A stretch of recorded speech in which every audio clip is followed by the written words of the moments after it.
I remember the moment vividly, not because of the physical sensation, but because of the horrific clarity that cut through the pleasant fog of expensive wine and celebration. I had just sold my software company, the one I had poured 20 years of my life into, for a clean $30 million. The celebration was intimate, held in a private dining room at the city's most exclusive French restaurant. It was just four of us, myself, my legal counsel, David who had meticulously handled the sale, my beautiful, charismatic daughter, Lydia who I believed was genuinely happy for me, and her fiancé, Marcus a handsome, if slightly bland, financial advisor.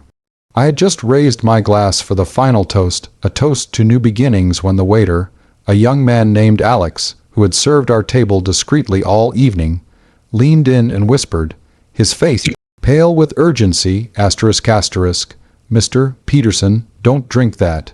Your daughter just spiked your champagne with something potent. My hand, already halfway to my mouth, froze.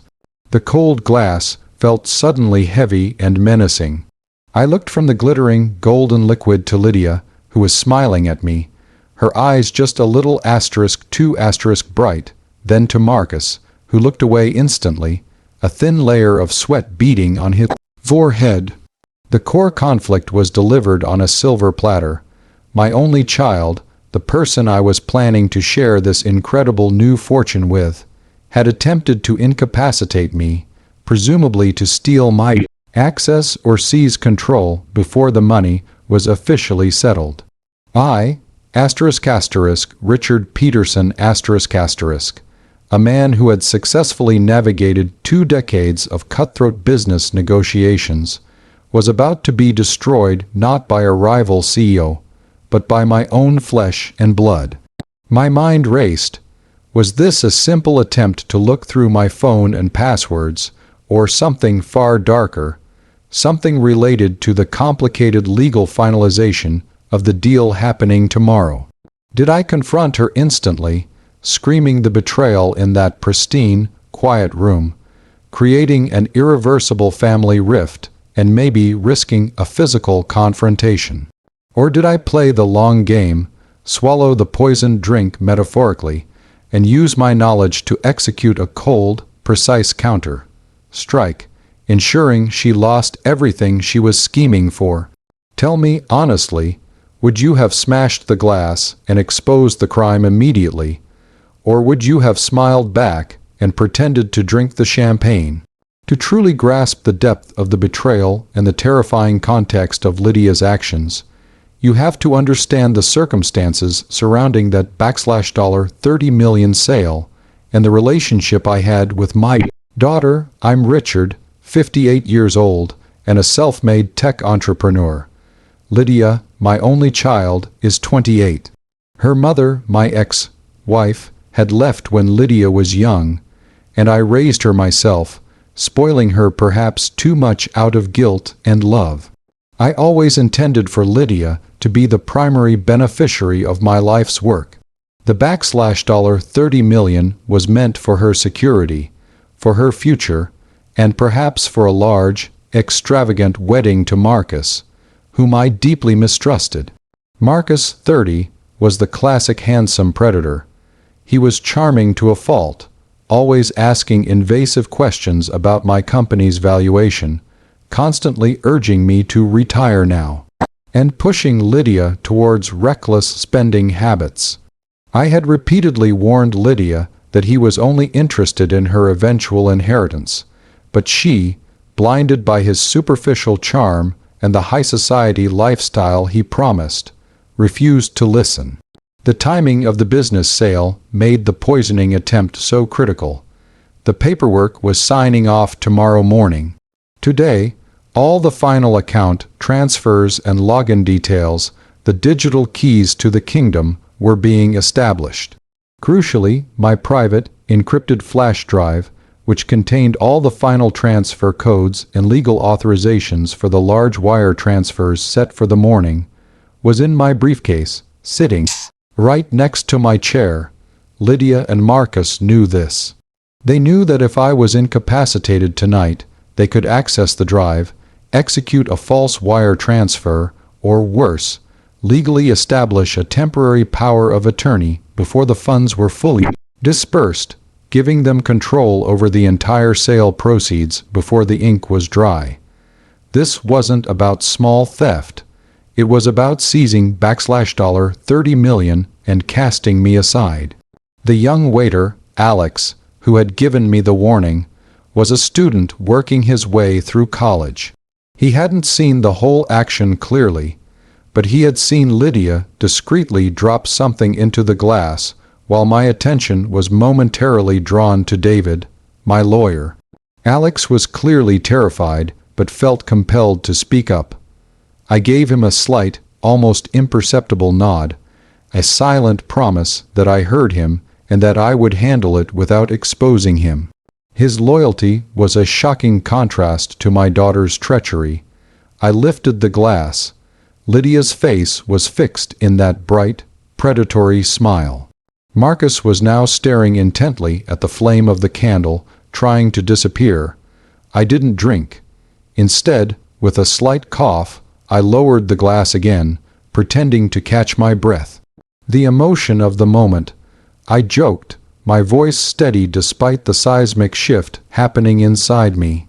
"David, could you perhaps open a bottle of that excellent Bordeaux we had earlier? I think I need to dilute this celebratory feeling. This bought me time." I needed a distraction, and more importantly, I needed to isolate the evidence. When David and Marcus were distracted by the sommelier, I executed my first move. With my left hand, I discreetly switched my champagne flute with Lydia's, making sure to position hers on my side and mine on hers. She wouldn't notice.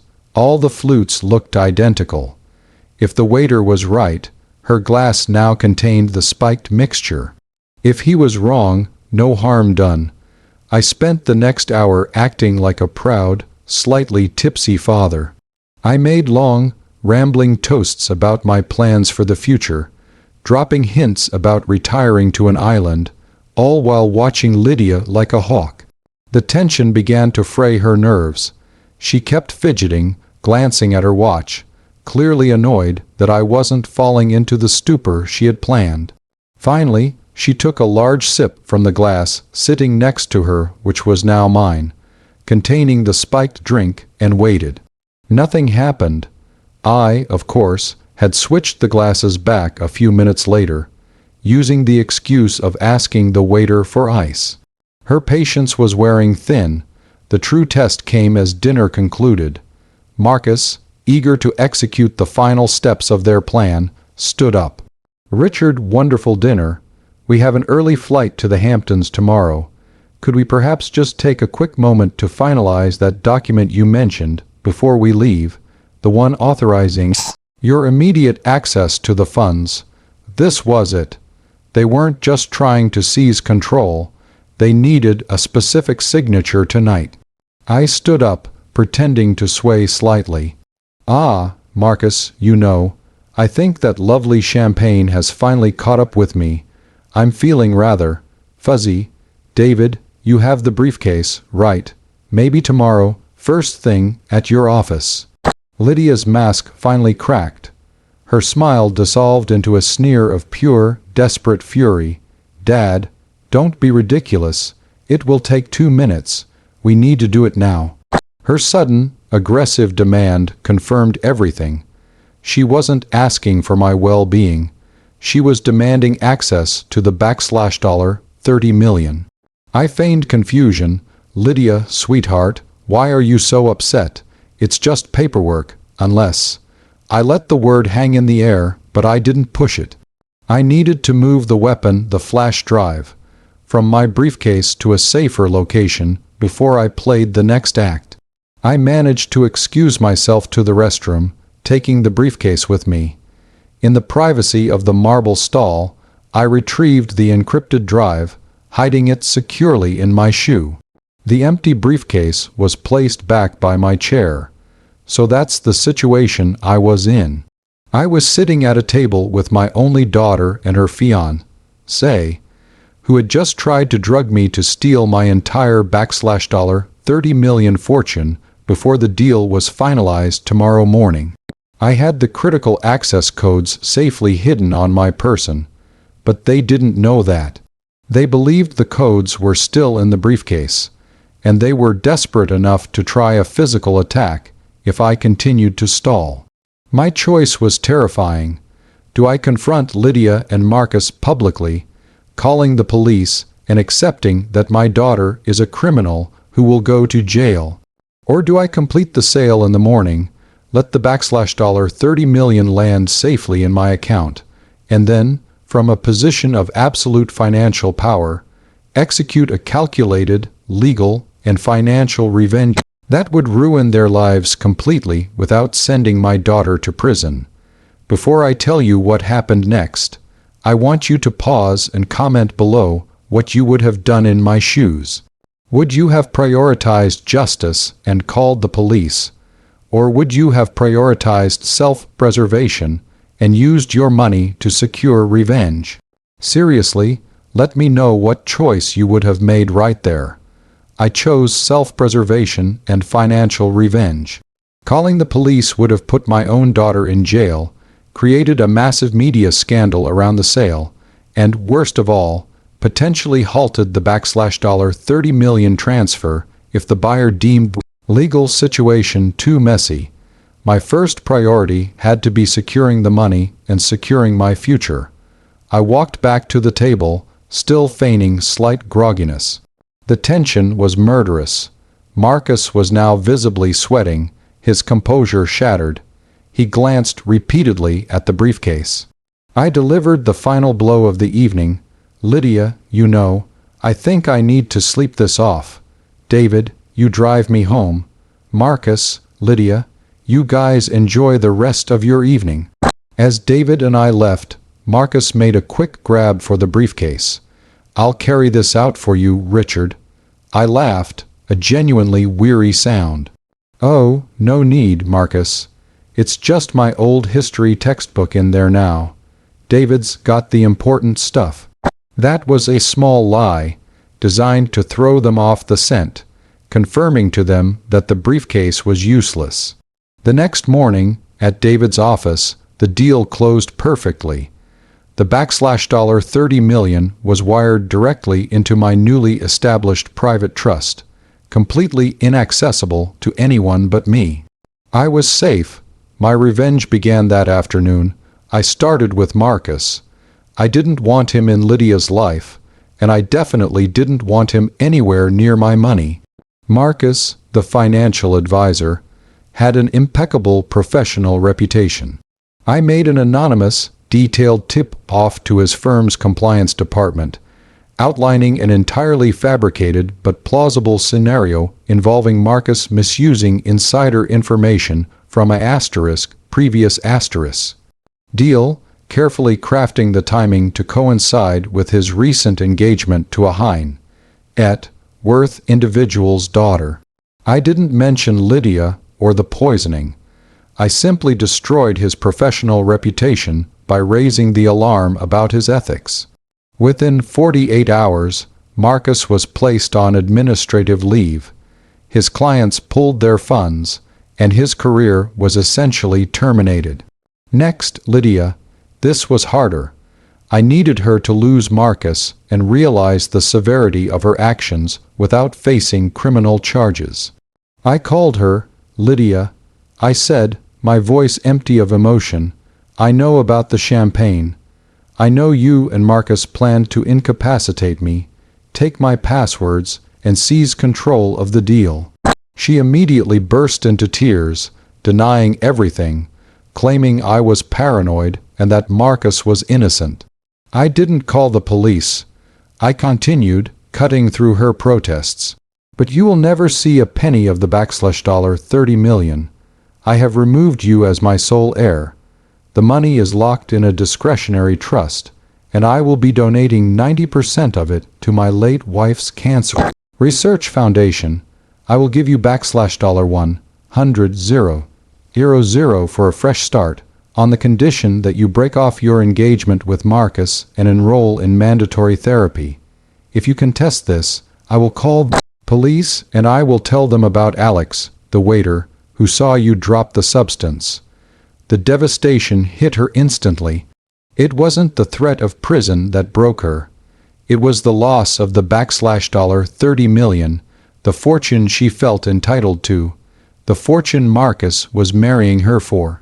Her foundation was swept away. The inevitable confrontation came when Marcus lost his job.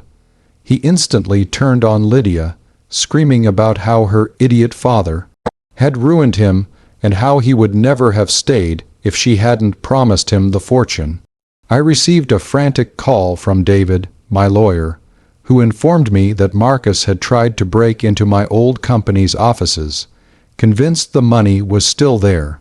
I used the $100,000 to quietly buy Lydia a small apartment in a different city, far away from Marcus, and paid for her initial therapy sessions.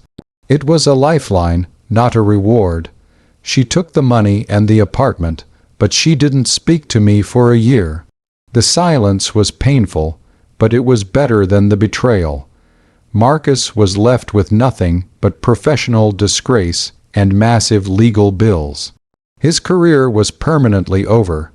He tried to sue me, but my legal counsel, David, who was appalled by the poisoning attempt and had witnessed the whole thing, easily batted him away. Today, 3 years later, I live a quiet, comfortable life. I've successfully donated the vast majority of the $30 million to research and established a generous educational scholarship fund in Alex's name, the waiter, who helped me save my life. I see Amelia occasionally. She is still in therapy, working through the emotional damage, not just of the betrayal, but of realizing the years she wasted with Marcus. Our relationship is fractured, perhaps permanently, but there is a slow, difficult thaw. We speak, but the trust is gone. I lost my daughter, but I saved my life, my dignity, and my fortune from her greed and her fiancé's predation. I have no regrets about choosing self-preservation and financial ruin over criminal prosecution. It was the only way to ensure I was safe, and that the money went to something meaningful, rather than into the hands of a criminal. Like this video if you think my calculated financial strike against my daughter and her fiancé was the only just response. Subscribe for more stories about family betrayals and monumental justice. And please, share your final thoughts on this whole mess in the comments section below. Do you think there is any hope for reconciliation with Lydia, or is the trust too far gone? I'll see you all in the next story.